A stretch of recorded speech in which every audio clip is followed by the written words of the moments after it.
morning, class. Morning, sir. So yesterday we had started the second chapter of your first book, that is Contemporary World Politics, the end of bipolarity. So we had taken up the first introduction part where I had explained you certain important things regarding the bipolarity. Then we had taken up the first question, what was the Soviet system, and I hope you will be able to answer that question. What was Soviet system? Certain important dates, certain important events have been told to you regarding this topic, what was the Soviet system. For today, we are going to cover two questions. I'm not directly going to do the two questions. Basically, the topics which we are going to cover today, that will consist of these two questions. So in the exam, you can directly get this question, which will be from this part of the chapter. So I have written in the form of two questions for you. So it would be easy for you to make the points. While I will be teaching you, you will mark the points also, which points you have to write in your answers. So first of all, we will cover the first part of this question. What was the Soviet Union? Why the Soviet Union became a great power or developed power after Second World War? So here we will see how suddenly Soviet Union became so powerful that it was known as bipolarity along with US.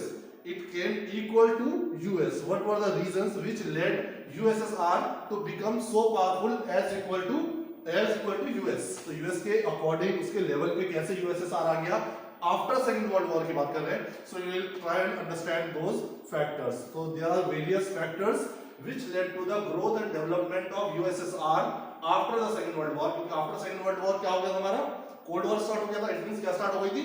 Bipolarity. The globe was ruled and overpowered by two powers, US and USSR. So US का तो वो understood. Starting से they are very powerful, developed in terms of technology, military, everything.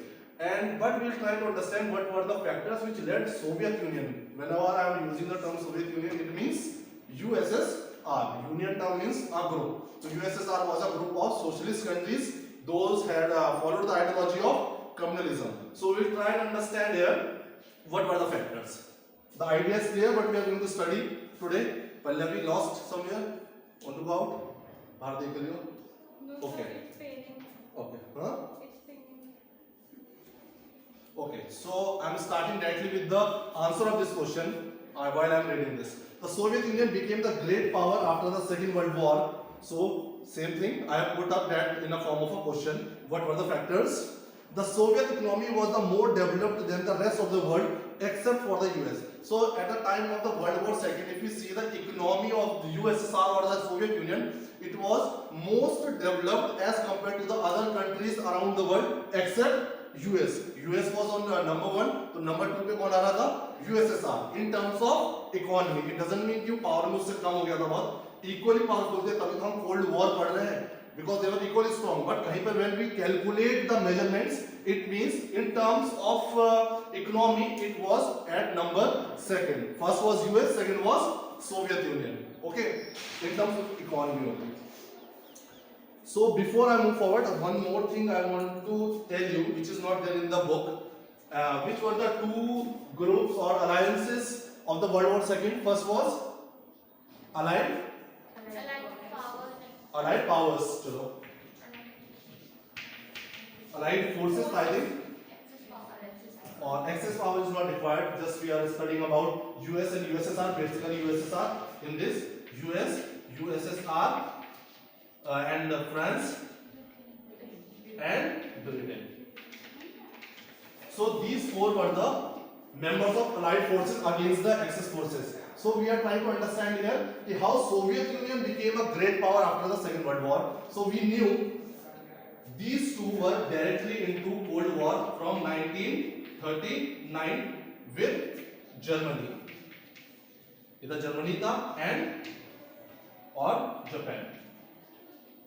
ठीक है. They were directly into war. If you see in the map also, they are very close. France and Britain. France का तो border ही लगता है with Germany, and Britain is also a country of Europe, so it is very close to Germany. तो ये directly war में थे 1939 से. But I have told you the reasons how US and USSR formally entered to Second World War. US का क्या हुआ था? It was attacked by Japan on Pearl Harbor. Attack किया था जापान ने in 1941. Very good. Okay, so formal entry US की होती है 1941 में. इनकी 39 से ऑलरेडी वॉर चल रही है. ओके, यूएसएसआर की होती है 1940 after 1 year. 42 when Germany attacks on USSR personally. ठीक है, individually attack करता है USSR रशिया पे Germany. So USSR also formally makes its entry into World War II from Allied forces. तो देखा जाए तो ये दोनों देखिए 42 और 41 में वॉर में इन्वॉल्व हुए हैं. और अगर हम ब्रिटेन और फ्रांस देखें तो ये सुपर पावर क्यों नहीं बन पाए? बिकॉज इनके जो इकोनॉमिक रिसोर्सेज थे, मिलिट्री रिसोर्सेज थे, ग्रोथ और डेवलपमेंट के लिए जो भी चीजें रिक्वायर्ड है सब कुछ एग्जॉस्ट हो गया था इनका वॉर अगेंस्ट जर्मनी. और इन लोगों का 1 या 2 साल का वॉर चला तो they were left with lot of economic resources in terms of military, technology, everything. तो इसी वजह से यूएसएसआर यहाँ पर हम पढ़ रहे हैं, it became the super power, क्योंकि ये सारी कंट्रीज डिस्ट्रॉय हो गई थी. They needed to revive their economy. Starting से स्टार्ट करना पड़ा इतना डिस्ट्रक्शन के बाद. ये दोनों भी they were the part of the winning team, but still अगर इनका पर्सनल ग्रोथ करें तो जीरो हो गया था because they were into war from 1939. तो इनको भी कट ऑफ कर देंगे, ये इतने पावरफुल नहीं बचे थे. तो पावरफुल दो कौन बचे थे? यूएस तो पहले से पावरफुल था. यूएसएसआर यहाँ पे इसलिए पावरफुल हो गया क्योंकि और कंट्रीज के जो इकोनॉमिक रिसोर्सेज थे वो क्या हो गए थे? एग्जॉस्ट हो गए थे in the world war second. तो ये USSR got an opportunity to be a super power against US. Clear हुआ क्यों ये सुपर पावर बना? क्योंकि इसके रिसोर्सेज बहुत कम यूज हुए थे और वैसे भी it was a union of 15 countries including Russia. तो ये बहुत पावरफुल हो गया था. So this is not in a book, but this is important. If you want, you can mention that this is the first and the most important factor if we are studying that how Soviet Union became great power. तो great power इसी वजह से बना because और लोग हार गए थे. ठीक है, उसका अपना कुछ किया नहीं किया, but they lost all the development. They needed to revive their economy, structure अपना फिर से. ये winning part में थे, but इतना 1939 से लगातार वॉर करते हुए भी Germany they had lost lot of economic losses. और अगर हम एक ईयर का भी वॉर किसी कंट्री के साथ करते हैं, हॉट वॉर, इट मींस हमारा डेवलपमेंट कितना पीछे चल जाता है? अराउंड 10 इयर्स बैक चल जाता है. तो ये 39 से लगातार 45 तक अगर वॉर में थे तो you can imagine how much economy is required to have a war. ठीक है, so this was the first point. If you want you can mention it, गलत नहीं होगा. But if you don't want to write according to the NCERT, now we will cover the NCERT points.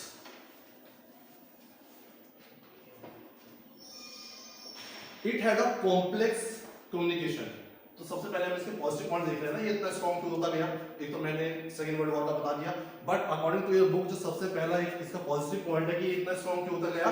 It has complex communication. It means remote areas, जैसे villages होते हैं, remote areas होते हैं, desserts होते हैं, माउंटेनियस रीजन्स होते हैं, coastal areas होते हैं, आइलैंड्स होते हैं. तो वैसे भी if you see the map, सबसे बड़ा लैंड किसके पास था? यूएसएस. ये भी कवर हो रहा था इसमें, पोलैंड, बेलारूस, यूक्रेन, यहाँ से ये कुछ कजाकिस्तान और ये वाली वेस्ट एशिया की कंट्रीज, यहाँ से देखिए कितना बड़ा एरिया है if you compare it with other countries.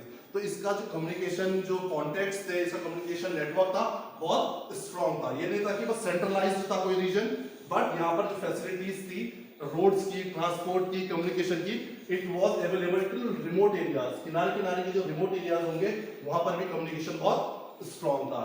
और communication plays a very important role, वो हम पढ़ चुके हैं पहले भी. Vast energy resources, what do understand by कुछ वास्ट एनर्जी रिसोर्सेज? ज्यादा रिसोर्सेज. क्यों? Geographically if you see this area, यहाँ पे different type of terrains will find. Terrains word समझ आता है ज्योग्राफी का? Different type of land, coastal area भी हो सकता है इसमें, माउंटेनियस भी होगा, डेजर्ट भी होगा, प्लेट्यू भी होगा. देखो ना कितना बड़ा area it is covering. Like study about India, India का ऊपर हिमालयस हो गया, बीच में हमारा प्लेन्स है, इधर प्लेट्यूज है, कोस्टल एरियाज भी है. तो हमारा भी क्या है? ज्योग्राफिकल एरिया देखेंगे तो बहुत सारे तरीके के टेरेन्स हम पढ़ते आए हैं, आप लोगों ने ज्योग्राफी में पढ़ा होगा 7th 8th. ऐसे ही इतना बड़ा एरिया, तो यू कैन इमेजिन यहाँ पे कितने तरीके के टेरेन्स होंगे. अर्थ में जिस टाइप के भी हम अर्थ की फॉर्मेशंस पढ़ते हैं सब यहाँ पर अवेलेबल था. तो अलग अलग टाइप के जो हमारे नेचुरल रिसोर्सेज होते हैं अलग जगह में मिलते हैं. ऑयल के लिए भी require different temperature, different atmosphere, different geographical areas. ठीक है, आयरन ओर के लिए अलग होगा, कॉपर के लिए अलग होगा, अलग मिनरल्स के लिए अलग अलग. So it was very rich in terms of natural resources. इतना बड़ा एरिया होगा तो हर एरिया में कोई ना कोई नेचुरल रिसोर्स तो मिलेगा. And if we have oil, we have iron, we have steel, it means we can grow our industry, we can have industrialization. Because सबसे बेसिक किसी भी इंडस्ट्री को रन करने के लिए हमें क्या चाहिए होता है? ऑयल. मशीन्स किससे चलेंगी? ऑयल से चलेंगी. हमें कार्स बनानी है, हमें कोई भी कंस्ट्रक्शन करना है, हमें क्लोथ की इंडस्ट्रीज बनानी है, मशीन्स बनानी है. ठीक है, कंस्ट्रक्शन के लिए मशीन्स बनानी है. तो all require iron, steel and oil. सबसे बेसिक नीड है. In fact other countries around the world will be dependent on such a country, on such a continent जहां पर इतने सारे resources मिलते हो. अगर आज हम इंडिया में कहते हैं आयरन ओर नहीं है, ऑयल नहीं है, तो हमें बाहर की कंट्रीज पे हमें क्या रहना पड़ेगा, डिपेंडेंट रहना पड़ेगा कि वो जब हमें इंपोर्ट करेंगे तभी तो हम यहाँ पे प्रोडक्शन कर पाएंगे, तभी तो यहाँ पे इकोनॉमी जनरेट होगी, फिर यहाँ पे इकोनॉमी जनरेट होगी तो क्या एम्प्लॉयमेंट बढ़ेगा, लोगों का लाइफस्टाइल अच्छा होगा। तो ये क्या है, एक साइकिल है, ठीक है। बोलने को हम बस बोलेंगे यहाँ पे नेचुरल रिसोर्सेज अवेलेबल थे, that is why Soviet union became a great power. But natural resources का अगर आप एक साइकिल देखें तो बहुत बड़ा साइकिल है, बस उसी के बेसिस पे पूरी कंट्री ग्रो कर सकती है। पेट्रोल मिल रहा है, अलग अलग टाइप की यहाँ पे एक्टिविटीज हो पाएंगी, ट्रांसपोर्ट अच्छा चलेगा, इंडस्ट्रीज अच्छा चलेंगे, प्रोडक्शन अच्छा होगा, फार्मिंग में मशीन्स आएंगी, मशीन में ऑयल की जरूरत होगी, ऑयल अवेलेबल होगा। तो एक साइकिल है, हर एक दूसरे के ऊपर डिपेंडेंट है, ठीक है। तो ये भी रीजन था आपका communication, energy resources played an very important role. अगर एनर्जी रिसोर्सेज नहीं होते तो USSR would not have become so powerful after second world war, क्योंकि ये तो डिपेंडेंट रहता ऑलरेडी एक्सपोर्ट के लिए कि इसे ऑयल भी बाहर की कंट्री से चाहिए होता, इसे आयरन ओर भी, स्टील भी, ठीक है, including oil, iron and steel example दिए, and there can be many other natural resources. Then machinery का, यहाँ पे मशीन्स बहुत बनती थी, मशीन प्रोडक्शन, बड़ी से बड़ी मशीन और छोटी से छोटी मशीन्स यूएसएसआर अपना खुद ही बनाता था, सेल्फ सफिशिएंट थे ये लोग। And the transport sector that connected its remotest area with efficiency. If you talk about the roads, railways, तो रिमोटेस्ट, किनारे किनारे तक, विलेज तक, जो इतना डेवलप नहीं था, फॉरेस्ट एरियाज थे, ट्राइबल एरियाज जैसे हमारे इंडिया में होते हैं, वहां तक भी इन्होंने रोड्स और रेलवेज का ट्रांसपोर्ट अवेलेबल था। तो ये भी बहुत एक इंपॉर्टेंट पार्ट रहा कि ये ग्रेट पावर और डेवलप्ड हुआ क्योंकि इनका ट्रांसपोर्टेशन सिस्टम भी बहुत स्ट्रॉन्ग था। To the remotest areas means पिछड़े हुए इलाकों तक भी इनकी रोड्स और रेलवेज अवेलेबल थे, ठीक है। It had the domestic consumer industry. Now you have to understand, USSR had a domestic consumer industry that produced everything from pin to car.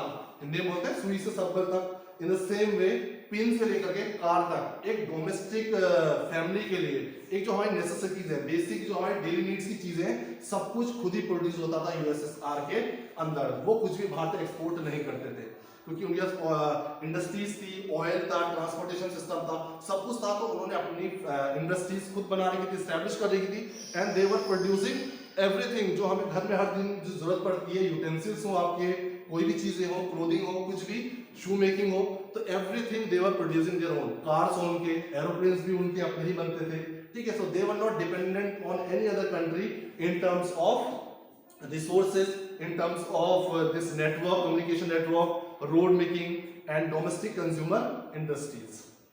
Though their quality did not match that of the western capitalist countries. So अगर हम इनकी बात करते हैं, जो domestic consumer industries थी, बना तो सब कुछ रही थी, उसकी quality was not that of that level which was there in US. जो western world में भी same चीजें बन रही थी, कार बन रही है for example, तो उसकी quality was much higher as compared to USSR, but बना रहे थे at least. They were not dependent on other. अगर हम क्वालिटी वाइज चेक करें तो क्वालिटी में डिफरेंसेस थे, यूएस और यूएसएसआर के प्रोडक्ट्स थे, but still they were not dependent on the other world, second world और थर्ड वर्ल्ड। वो अपने आप में सेल्फ सफिशिएंट। तो इन ऑल जो मैं बता रहा हूँ वर्ड्स एक करके, वो क्या था यूएसएसआर, वो सेल्फ सफिशिएंट था, अपने नेचुरल रिसोर्सेज का बहुत positively they were utilizing those resources. That is the reason they were growing and becoming stronger and stronger when we read after the second world war. Okay, then the Soviet state ensured a minimum standard of living for all citizens. Now other thing, एक चीज और है जो यहाँ पे ये grow करते गए, यहाँ पे क्या था, यूएसएसआर हम कल पढ़ रहे थे, what was Soviet system, their society was based on idea of equality. They had set up their society on the idea of equality, which means communalism or socialism. तो इनका ये आइडिया बहुत काम का था। They had put a standard lifestyle for each and everyone. सबका lifestyle एक जैसा होगा, ये नहीं होगा कि कोई बहुत रिच है कोई बहुत पुअर है। एक लेवल एक मींस ये नहीं कि कोई बहुत पुअर है कोई बहुत रिच है, इट मींस अब सबको एजुकेशन मिलेगी, सबको क्या है फूड ग्रेन्स मिलेंगे, सबको एम्प्लॉयमेंट मिलेगी। No one was unemployed in USSR, कोई भी अनएम्प्लॉयमेंट नहीं था। आज हम कितनी भी डेवलप्ड कंट्री देख रहे हैं, कोई कंट्री ऐसा नहीं बोल सकती कि हमारी कंट्री में कोई भी अनएम्प्लॉयड नहीं है। बहुत स्ट्रगल लोग अब कर रहे हैं, आज भी कर रहे हैं to get the employment, proper employment. पर यूएसएसआर वो ऐसी जगह थी जहां पर हर एक को एम्प्लॉयमेंट दिया हुआ था। वो हाई लो की बात नहीं, बट सबके पास एम्प्लॉयमेंट था। They had the opportunities to grow, to get their livelihood, अपनी जो लाइवलीहुड है, अपनी फैमिली को पालना, टू गेट देयर लाइवलीहुड, वो सब कुछ अवेलेबल था यहाँ पर, ठीक है। That is why they are using the term. The Soviet state ensured a minimum standard of living for all citizens, and the government subsidized basic necessities, including health, education, child care, and other welfare schemes. तो अगर हम education की बात करें, health की बात करें, child care की बात करें, या वेलफेयर स्कीम्स जो आती रहती है, पॉलिसीज आती रहती है गवर्नमेंट की, ये सब सब्सिडीज हमने सुना है, अब हमें भी मिलती सब्सिडीज, ठीक है। तो सब्सिडीज उन लोगों को मिला करती थी। अगर वो हेल्थ के लिए जा रहे थे, there were government hospitals, there were government schools, तो एक जैसा लेवल था सबका, ठीक है। तो गवर्नमेंट सब कुछ प्रोवाइड कर रही थी, but at a fixed minimum lifestyle, एक लेवल सेट कर रखा था फॉर एवरीवन। ऐसा नहीं कि किसी को फूड नहीं मिलेगा, किसी को एजुकेशन नहीं मिलेगी, डिस्क्रिमिनेशन हो रहा है, बट एक जैसा रखा हुआ था सबको, बट सारी चीजें मिल रही थी। देयर वर नो अनएम्प्लॉयमेंट, सबसे बड़ा रीजन एक बताया है, वहां पे कोई अनएम्प्लॉयमेंट नहीं थी। State ownership was dominant form of ownership. State ownership, can you understand by this term? State ownership was the dominant type of ownership. So state ownership means all the resources, okay, all the land, all the productive assets जिनसे भी production हो सकता है, वो सारे assets किसके control में थे? स्टेट के कंट्रोल में थे। When we are talking calling a term state means I am talking about USSR, I am talking about a country। तो जब USSR का जो गवर्नमेंट थी उसके कंट्रोल में सारी चीजें थी। When we talk about resources, land, ठीक है, वहां पे कोई प्राइवेट प्रॉपर्टी नहीं थी, ठीक है, प्राइवेट जॉब्स नहीं थी, सब कुछ गवर्नमेंट के अंडर था। हालांकि जो गवर्नमेंट थी सबको क्या प्रोवाइड कर रही थी? हेल्थ भी प्रोवाइड कर रही थी, फूड भी प्रोवाइड कर रही थी, एम्प्लॉयमेंट भी प्रोवाइड कर रही थी, हेल्थ फैसिलिटीज भी प्रोवाइड कर रही थी, but at a minimum level for all, because it was based on the idea of equality. There was no unemployment. State ownership was the dominant form of ownership. Land and productive assets were owned and controlled by the Soviet state. तो सब कुछ government control करती थी। If you talk about the land या productive assets means कहीं भी किसी भी लैंड से अगर ऑयल अवेलेबल है, कहीं से आयरन ओर अवेलेबल है, तो सारी चीजें किसके कंट्रोल में होती थी? वो स्टेट ओन्ड होती थी, सब कुछ स्टेट ओन्ड होती थी, हमें बस उसके अकॉर्डिंग काम करना था। तो अगर आप ये स्ट्रक्चर देखो तो हम अभी तक क्या कह सकते हैं कि सोवियत यूनियन आपको लगेगा एक अच्छा स्टेट था जो अपने सिटीजन्स को प्रॉपर फैसिलिटीज प्रोवाइड कर रही थी, कोई अनएम्प्लॉयमेंट नहीं था, कोई भूखा स्टाफ नहीं कर रहा था, सारी फैमिली को इक्वली ट्रीट कर रहा था, बट ऐसा नहीं था। वो क्यों नहीं था वो हम पढ़ेंगे। यहां तक तो हमने क्या पढ़ लिया, कुछ factors we have seen which led where we see Soviet Union was becoming a great power and developed after second world war. तो ये कुछ पॉजिटिव पॉइंट्स थे। अगर हम सोसाइटी की बात करें और एक सोशल सिस्टम की बात करें, पॉलिटिकल सिस्टम की बात करें, यूएसएसआर, ये सारे क्या पढ़े हमने अभी तक? पॉजिटिव फैक्टर्स, जिसकी वजह से हमें लगता है कि it became a power after second world war. ये एक सोसाइटी का स्ट्रक्चर था उनका, ठीक है। Now we will see some negative points. तो अगर ऐसा होता, all were satisfied, people were happy, उसका कभी डिसइंटीग्रेशन होता? कभी डिसइंटीग्रेशन होता ही नहीं। But it disintegrated in 1991, so there must have been some genuine reasons, some factors which led to the disintegration of USSR. People were not satisfied with the functioning of the states, so let's see that. The Soviet Union, however, became very bureaucratic and authoritarian. Bureaucratic and authoritarian means एक society, एक state है USSR, वहां पर एक particular section के लोग बहुत powerful थे और वो अपने अकॉर्डिंग रूल करते थे, डोमिनेट करते थे to the rest of the citizens. तो वो डोमिनेट ग्रुप कौन सा था यूएसएसआर का? कौन सी पार्टी हो सकती है वो? कम्युनिस्ट पार्टी के जो लोग थे वो अपने अकॉर्डिंग, अपने विल, किसी का ओपिनियन नहीं सुनना, वेलफेयर स्कीम अपने अकॉर्डिंग लाना, किसी के इंटरेस्ट, डिजायर्स, नीड्स को फुलफिल नहीं करना, सब कुछ अपने अकॉर्डिंग करते थे। That is why we are using a term Soviet Union या Soviet system was however becoming very bureaucratic and authoritarian. Authoritarian वही हो जाता है अपनी मन मर्जी से, तानाशाह होते हैं, इसे हिंदी में बोलते हैं तानाशाह, लाइक अ किंग, मोनार्की जैसे होते थे, इस तरीके से they were controlling USSR. This system made life for the common people very difficult for its citizens. So this system became very difficult for the citizens to survive. Okay. हमें यहाँ पे देखने तो लग रहा था ना सब कुछ चीजें अवेलेबल है उन्हें, बट उसके साथ साथ क्या फेस कर रहे थे वो लोग? ये वाला बिहेवियर को फेस कर रहे थे, ब्यूरोक्रेटिक एंड अथॉरिटेरियन, ठीक है। This made life very difficult for its citizens. Lack of democracy and absence of freedom of speech stripped people who often express their dissent in jokes and cartoons. अब यहाँ पर क्या है, India में we have the freedom, we have the right to speech and expression. हमें कुछ गलत लग रहा है, we can protest against the government also. We have been given so many fundamental rights by the constitution. We talk about constitution and our rights today. कहीं भी कुछ गलत होता है, सब कुछ कॉन्स्टिट्यूशन के अकॉर्डिंग हम सेटल करने की कोशिश करते हैं। But in USSR basic necessities, basic needs जो होती है वो तो मिल रही थी। बस सबसे बड़ी बात, अगर मैं आपको एक रूम में बंद कर दूं अकेले, मैं आपको उसके अंदर लैपटॉप भी रख दूं आपके लिए, उसमें नेट न दूं, मैं आपको फूड अवेलेबल करा दूं चारों साइड, कितने दिन आप खुश रहोगे उसके अंदर? I have the books also, I have TV also, I have mobile phone also, कितने दिन रह पाओगे? लगेगा देखने में कि आपको अच्छा फूड भी मिल रहा है, आपको क्लोथ भी मिल रहा है, क्लोथ भी है, तो आप रूम के अंदर ही तो घूमने थोड़ी जा रहे हो उसके लिए, आप खा रहे हो, कितना खाओगे?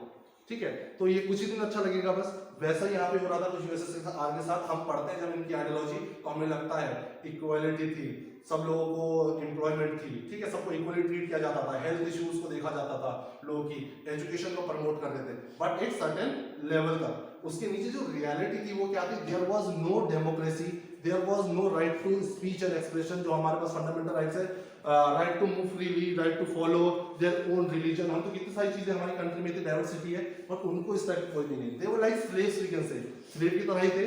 उनका गवर्नमेंट में कोई पार्टिसिपेशन नहीं था, उनके कोई ओपिनियंस को कंसीडर नहीं किया जाता था। तो ऐसी लाइफ वो कब तक रहते? और जब उनको पता चलने लगा स्लोली एंड ग्रेजुअली कि वेस्टर्न वर्ल्ड में जो कैपिटलिज्म फॉलो होता है, वहां पर लिबरल डेमोक्रेसी है, ठीक है, वहां पे लोगों को राइट टू एक्सप्रेशन है, राइट टू स्पीच है, right to freedom to move anywhere, अपना उनका गवर्नमेंट में पार्टिसिपेशन है, इतना इंपॉर्टेंट, राइट टू वोट है, ठीक है, पावर शेयर्ड है गवर्नमेंट में भी, वेरियस ऑर्गन्स में हमारा लेजिस्लेटिव हमने पढ़ा है, लेजिस्लेचर, और क्या एग्जीक्यूटिव और जुडिशरी, पावर्स डिवाइडेड है, चेक एंड बैलेंस रहता है, कोई अपनी मोनोपोली की तरह यहाँ पे नहीं एक्ट नहीं कर सकता है। बट वहां पर ऐसा कुछ भी नहीं था, ये डिक्टेटर की तरह थे। कम्युनिस्ट पार्टी एक ही पार्टी थी, कोई अपोजिशन पार्टी नहीं थी, कोई किसी को फंडामेंटल राइट्स नहीं थी, किसी को राइट टू स्पीच एक्सप्रेशन कुछ भी नहीं था, डेमोक्रेसी नहीं थी। Basically democracy explain everything. अगर डेमोक्रेसी नहीं है तो इमेजिन कर लो लाइफ कैसी थी वहां पर, ठीक है। तो these are the negative points. Lack of democracy and absence of freedom of speech still people who often express their dissent in jokes and cartoon. तो लोगों के पास एक्सप्रेस करने की फ्रीडम भी नहीं थी, so they used to somehow express कि वो क्या फील करते हैं in a way। कार्टूनिस्ट होते थे जो कार्टून कुछ इस टाइप का ड्रॉ करते थे, पर डायरेक्टली वो लोग कभी भी कुछ बोल नहीं सकते थे, they were not allowed to। Most of the institutions of the Soviet state needed reform। अब इसका मतलब क्या हो रहा है? जो सोवियत यूनियन के जितने भी इंस्टीट्यूशंस थे, गवर्नमेंट इंस्टीट्यूशंस थे, उनमें रिफॉर्म्स लाने की बहुत ज्यादा नीड थी, वेदर इकोनॉमिक इंस्टीट्यूशंस हो या पॉलिटिकल इंस्टीट्यूशंस हो। The one party system represented by the Communist Party of the Soviet Union had tight control over the institution। जो कम्युनिस्ट पार्टी थी उसका बहुत स्ट्रांगली कंट्रोल करती थी सारे ही इंस्टीट्यूशंस के of Soviet Union and was unaccountable. सबसे बड़ी बात, जो सोवियत हमारी जो गवर्नमेंट है, we have voted, we have elected our government, we have elected our representative, but that representative उसके माइंड में होता है कि I am accountable to my people। अगर वो यहाँ पे डेवलपमेंट वर्क नहीं करता है तो हम उससे क्वेश्चन कर सकते हैं, नेक्स्ट 5 ईयर में हम उसको वोट नहीं देंगे, we will have the reasons। But वहां पर क्या था, कम्युनिस्ट पार्टी इतनी डिक्टेटर थी, इतनी अथॉरिटेरियन थी, दैट वहां पे वो अकाउंटेबल भी नहीं थी। People could not ask question from communist this party और पॉलिटिकल पार्टी जो भी थी कि ये क्या डेवलपमेंट वर्क कर रहे हैं, क्या ग्रोथ कर रहे हैं, क्या पॉलिसीज ला रहे हैं, जो था टैक्स कलेक्ट हुआ है उस टैक्स का क्या किया। They did not had any powers, any opportunities to ask question to the government और टू द कम्युनिस्ट पार्टी। तो इसीलिए बोल रहे हैं जो ये कम्युनिस्ट पार्टी थी, it was unaccountable. Okay, word याद रखना, अनअकाउंटेबल टू द पीपल। लोगों को जवाब देने की उसको कोई जरूरत थी ही नहीं। Okay, the party refused to recognize the urge of the people in the 15 different republics that formed the Soviet culture to manage their own affairs including their culture affairs। So बहुत सारे रिक्वेस्ट जो ये 15 republics थी, यहाँ के जो citizens थे, they used to request this communist party कि बहुत सारे कल्चरल उनके डेवलपमेंट्स होने, बहुत सारी चीजें जो वो खुद से करना चाहते थे अबाउट देयर कंट्री। एक कंट्री तो मान लिया यूएसएसआर थी, पर उसके अंदर कितने मेंबर थे? 15 मेंबर्स थे। 15 मेंबर्स सब सेम रहे होंगे, अलग अलग कंट्रीज थी, अलग कल्चर रहा होगा, अलग लैंग्वेजेस भी रही होगी, तो प्रॉपर डिफरेंसेस बहुत ज्यादा रहे होंगे। लाइक इंडिया में हम देखते हैं there is so much of diversity, Punjab अलग है, हरियाणा अलग है, हमारा केरल अलग है, कर्नाटक अलग है, तो इतनी डाइवर्सिटी है, हम सबको एक साथ बिल्कुल एक साथ नहीं रह सकते। इनको हमें क्या देनी पड़ती है? अलग अलग फ्रीडम देनी पड़ती है। ये तो नहीं कहते ना एक जैसा कल्चर फॉलो करो, सबका एक जैसा कल्चर है, एक जैसी लैंग्वेज है, क्या वैरायटी है हमारे में, डाइवर्सिटी है इन terms of language, culture, religion, festivals, तो हमने फ्रीडम दी है। पर यहाँ पर उनको ये फ्रीडम नहीं मिल पा रही थी। 15 अलग अलग स्टेट्स थी, पर उनको ऐसे ट्रीट किया जाता है जैसे बस वो किसके अंडर है? कम्युनिस्ट स्टेट के अंडर है, किसी को कोई फ्रीडम नहीं थी कल्चर के लिए भी अपने। Although on paper Russia was only one 15 republic altogether constituted the USSR, in reality Russia dominated everything। On paper if we see USSR के 15 मेंबर्स थे, उनमें से एक मेंबर रशिया था, but in reality practicality if we see Russia was the most dominant country जो इन सबको control करता था। अगर हम यूएसएसआर का स्ट्रक्चर बनाते हैं तो रशिया सबसे बड़ा आएगा, उसके नीचे सारी 14 कंट्रीज आएंगी। ऑन पेपर तो हम बोलेंगे it constituted of 15 countries including Russia, but practicality जो रियलिटी वाज रशिया कंट्रोल कर रहा था बाकी 14 स्टेट्स को।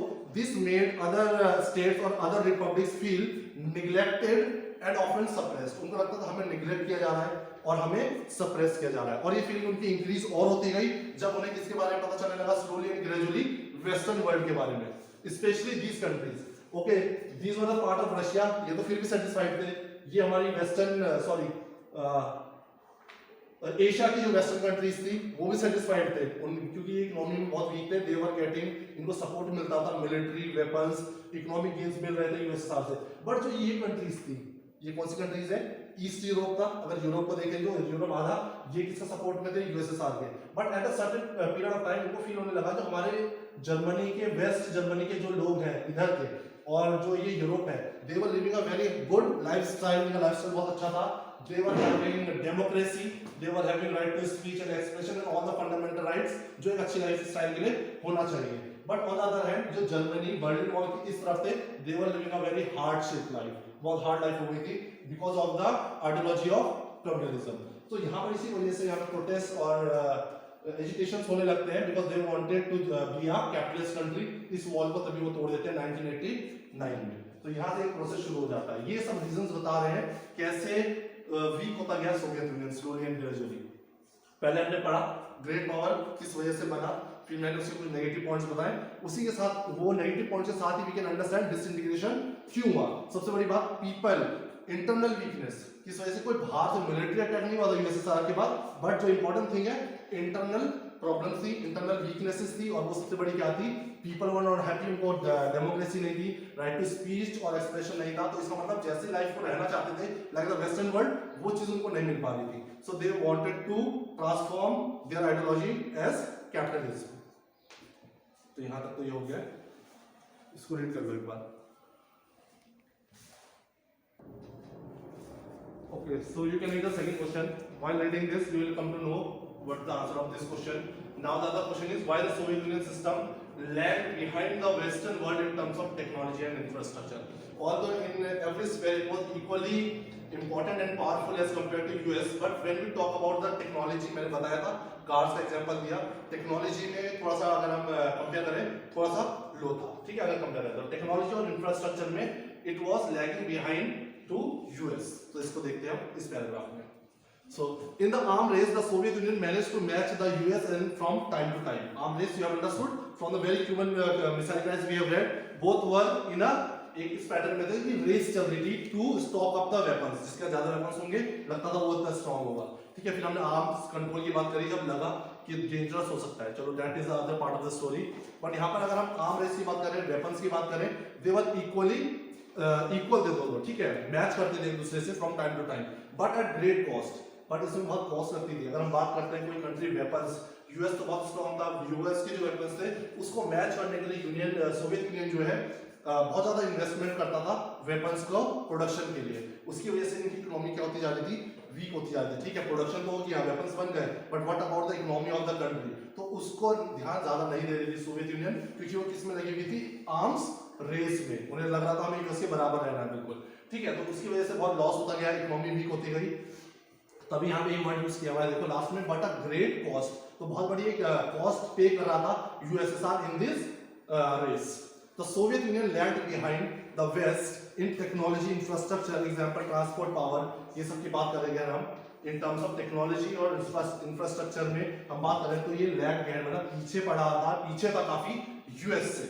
And most importantly in fulfilling the political और economic aspirations of the citizen, और सबसे बड़ी बात it was lagging behind, US ने अपने सिटीजन्स को बहुत अच्छे से रखा हुआ था, they were living a very good lifestyle, but अगर उनकी लाइफस्टाइल कंपेयर करें हम यूएसएसआर की स्टेट से, तो यहाँ पे people were suffering, they were having a very difficult life. तभी यहाँ पे देखिए टर्म लिखी हुई है इन फुलफिलिंग द पॉलिटिकल और economic aspirations of the citizens. It means here USSR was not successful in fulfilling the needs and demands और the political and economic aspirations of its citizens. On the other hand, USA was very successful, where people were living a very good lifestyle under liberal democracy and capitalism. ठीक है, the Soviet invasion एक important reason और दिया जाता है इनकी economy और जो वीक, बेसिकली इसमें हम क्या बात कर रहे हैं, इनकी इकोनॉमी इतनी वीक क्यों रही थी। टेक्नोलॉजी और इंफ्रास्ट्रक्चर डायरेक्टली किससे कनेक्टेड है, हमारा इकोनॉमी से। तो हमें समझना पड़ेगा, इंडायरेक्ट क्वेश्चंस आते हैं यहाँ पे। हम बात कर रहे हैं कि इसकी इकोनॉमी वीक क्यों होती जा रही थी, ये पीछे क्यों होते जा रहे थे, किससे, यूएस से। तो स्लोली एक रीजंस बता रहे हैं हम। एक तो लोगों का पॉलिटिकल और इकोनॉमिक एस्पिरेशंस फुलफिल नहीं हो रहे थे, लोग, पीपल वर नॉट हैप्पी। ठीक है, एक आर्म रेस में लगे हुए थे, तो बहुत ज्यादा इन्वेस्टमेंट जो था सोवियत यूनियन, जो ग्रोथ डेवलपमेंट और अपने सिटीजंस के पॉलिटिकल और इकोनॉमिक एस्पिरेशंस को फुलफिल करने के लिए करना चाहिए था, वो किस पे इन्वेस्ट कर रहे थे, आर्म वेपन्स पे, मिसाइल्स पे। ठीक है, एक थर्ड रीजन है यहाँ पे the Soviet invasion of Afghanistan. सबसे बड़ी बात है, एक इन्वेजन किया था, इन्वेजन वर्ड समझते हैं, अटैक किया था ये यूएसएसआर ने एक छोटे इस पे, इन्होंने अटैक किया, इन्वेड करने की कोशिश की। कब की, 1979 में। ये चला था आपका 1989, 10 इयर्स, 1979 से 1989। ये था छोटा सा वीक नेशन था, and it was the super power at this time, but it was backed by US in terms of economy and military. यही तो सपोर्ट चाहिए होता है किसी को, इकोनॉमी और मिलिट्री का सपोर्ट मिल रहा है तो they will be able to resist the forces of USSR. Afghanistan, ये अफगानिस्तान था, and it was also backed supported by Pakistan. Pakistan ने सपोर्ट कर रहा था। तो these two countries are supporting Afghanistan. तभी अफगानिस्तान इतना छोटा नेशन होते हुए भी 10 इयर्स तक वॉर चलता है, 79 से 89 तक। यूएसएसआर की आर्मी, इनकी आर्मी का नेम क्या होता था उस टाइम, रेड आर्मी, याद रखना। बहुत पावरफुल माना जाता था इसको उस टाइम पे, और माना जाता था इसको कोई हरा नहीं सकता, इसको कोई डिफीट नहीं कर सकता है। It was continuously with war against Afghanistan from 1979 to 1989। अब 10 इयर्स के वॉर में कोई कंट्री की बहुत बड़ी आर्मी अगर बाहर रहेगी तो कितना ज्यादा एक्सपेंडिचर होगा, और इतना ज्यादा 10 ईयर में एक्सपेंडिचर हुआ, उसकी वजह से सोवियत की इकोनॉमी और ज्यादा वीक होती गई। ठीक है, ये भी एक रीजन है। तो एक कोई रीजन नहीं होता कोई डिसइंटीग्रेट हो रहा है, तो there are multiple reasons, there are various factors, तभी हम उनको बोलते हैं फैक्टर्स। हर तरफ से कुछ कमी आ रही थी सोवियत यूनियन की, तो एक रीजन ये अफगानिस्तान का इन्वेजन भी इसमें ऐड करना है। ठीक है, तभी लास्ट में देख लीजिए, इसको पढ़ लीजिए। हाँ, इसी वजह से क्या होता है, फिर जो इन्वेस्टमेंट इन्हें कहाँ करनी चाहिए थी, इंडस्ट्रीज में करनी चाहिए थी। इन्वेस्टमेंट कहाँ हो रही थी, वेपन्स में हो रही थी और इस वॉर में हो रही थी। ठीक है, इसकी वजह से क्या हुआ, जो इंडस्ट्रीज में प्रोडक्शन होना चाहिए था वो प्रोडक्शन क्या हो गया, लो हो गया, क्योंकि जितना इन्वेस्टमेंट इंडस्ट्रीज में करना था वो कहाँ कर रहे थे, रेड आर्मी में कर रहे थे, जो इन्वेजन कर रही थी कहाँ, अफगानिस्तान में। तो ये क्या हो गया, प्रोडक्शन क्या हो गया, लो हो गया प्रोडक्शन। अब प्रोडक्शन लो हो गया तो मतलब एग्रीकल्चर भी कम हो रहा है, एग्रीकल्चर में इन्वेस्टमेंट नहीं जा रही है। इंडस्ट्रियलाइजेशन, जो इंडस्ट्रीज चल रही थी वहां पे प्रोडक्शन इतना नहीं हो रहा है। जब प्रोडक्शन नहीं होगा तो मार्केटिंग कैसे रहेगी, मार्केट कैसा रहेगा, मार्केट में प्रेशर होगा, इतने ज्यादा वहां पे रिसोर्सेज अवेलेबल नहीं होंगे। अब लोगों को अगर बेसिक फूड्स की जरूरत है, basic necessities, product, consumer goods की जरूरत है, तो वो तो बन नहीं रही है। हमारे जो प्रोडक्शन हम बोल रहे थे कंज्यूमर डोमेस्टिक इंडस्ट्रीज थी यूएसएसआर की, सेल्फ सफिशिएंट थे, अब वो तो प्रोडक्शन हो नहीं पा रहा है क्योंकि पैसा ही नहीं है, क्योंकि सारा पैसा रेड आर्मी में लग गया है यहाँ पर। तो यहाँ पर मार्केट में प्रेशर था, तो अब मार्केट में लोगों को तो कंज्यूमर्स को तो गुड्स चाहिए ना। अब गुड्स कहाँ से आएंगे, क्या करने लगेंगे हम लोग, इंपोर्ट करेंगे। तो इंपोर्ट में गवर्नमेंट की और ज्यादा क्या लग जाएगी, इकोनॉमी। अब मार्केट में नहीं है तो मार्केट में गुड्स कहां से आ रहे हैं, इंपोर्ट हो रहे हैं, इंपोर्ट होगा तो क्या लगेगी, इकोनॉमी। तो एक साइकिल बन गई when we talk about the Soviet Union and its disintegration, और देयर आर वेरियस फैक्टर। तो एक ये भी इंपॉर्टेंट रीजन माना जाता है, वॉर में गए, वॉर से गवर्नमेंट का ध्यान हट गया इंडस्ट्रीज से, इंडस्ट्रीज में प्रोडक्शन नहीं हुआ तो मार्केट में गुड्स नहीं आए, फूड ग्रेन्स नहीं हुआ, एग्रीकल्चर अच्छा नहीं हुआ, बट फूड तो चाहिए लोगों को सर्वाइव करने के लिए, तो वो फूड गवर्नमेंट कहां से करेगी, बाहर से एक्सपोर्ट करेगी तो कैसा आएगा, बहुत एक्सपेंसिव आएगा। तो इसमें इकोनॉमी और वीक, तो ये चेन में ये चलता रहा और वीक होता गया सिस्टम सोवियत का। ठीक है, इसको लास्ट टाइम तभी पढ़ रहा हूं। This led to the shortage in all consumer goods, food imports increased every year, हर year food imports were increasing, Soviet economy was faltering in the late 1970s के एंड तक। faltering मतलब बहुत एक जगह में रुक गई थी और ऊपर नीचे हो रही थी ऐसे ही, और स्टैग्नेंट हो गई थी, रुक गई थी, ग्रो हो ही नहीं रही थी बल्कि और नीचे होते जा रही थी, और सिस्टम बहुत वीक हो रहा था। So this was the answer to this question. So you will have to take the reading of this chapter now.